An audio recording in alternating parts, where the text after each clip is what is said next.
Good morning, Volodymyr. It's good to see you. Good morning, Jason. Nice seeing you as well. So, Volodymyr, since the last time that we spoke, a lot's happened. How do you make the current situation in Russia today? What's the economy like now?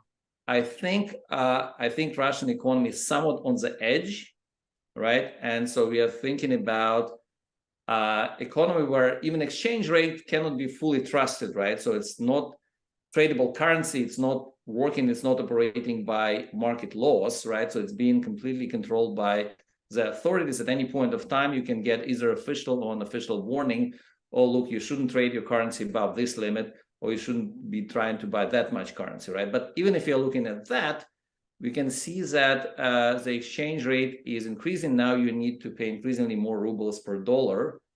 Especially political factors will be affecting how it works in Russia, right? So we've seen this attempt on mutiny a week or so ago, and immediately within a week, the Russian currency became weaker by 10%, even more than 10%. Plus, if you think about forecasts on Russian currency, if you go back a month and a half ago, the forecasts were actually pretty stable, right? So they would say, okay, Russian currency will be somewhere in the corridor between 75 and 85.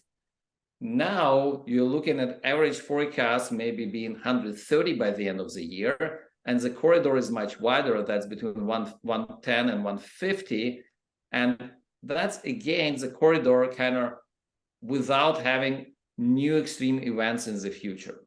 When you look at the energy sector, do you see the effects of sanctions there? Have they been effective there as they've been in other places? Sanctions did not completely eliminate Russian exports of energy, and Russian exports of energy is number one channel of their revenues, but they now force Russia to sell at a discount, and they now force it to sell it to trading partners like China and India, and of course both China and India take advantage of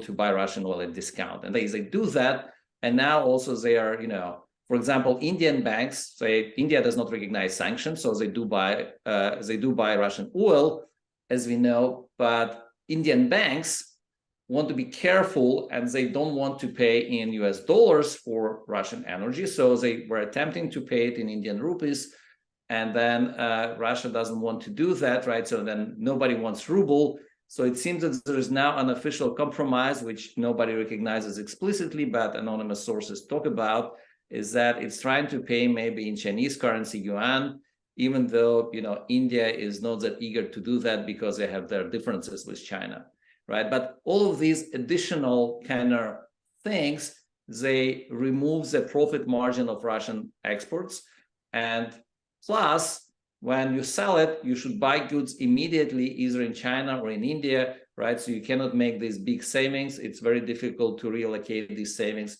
in trustable sources, right? So nobody wants to keep unprotected savings in either China or India. And so that adds additional complications. Many people talk about a labor shortage in Russia as a result of this war and other factors. What do you think? How bad is the labor shortage currently in Russia? Many those like in central bank and other places recognize the shortage of qualified labor in Russia, right? So we have many people left the country. Typically, these were the most qualified who can kind of be competitive abroad. Then some are trying to hide from being recruited. Some were recruited, some were killed, right? And so you have the shortage of people that are trying to recruit, but you also have shortage of people that are trying to recruit even to rebuild their critical infrastructure, especially when it comes to rebuild bridges, electricity, and all that in areas close to Ukraine, right? And so that's why they have to promise much higher wages and salaries, and so that kind of adds a spin to the inflation. Volodymyr, that was really interesting. I appreciate your time and giving us your analysis. You're very welcome.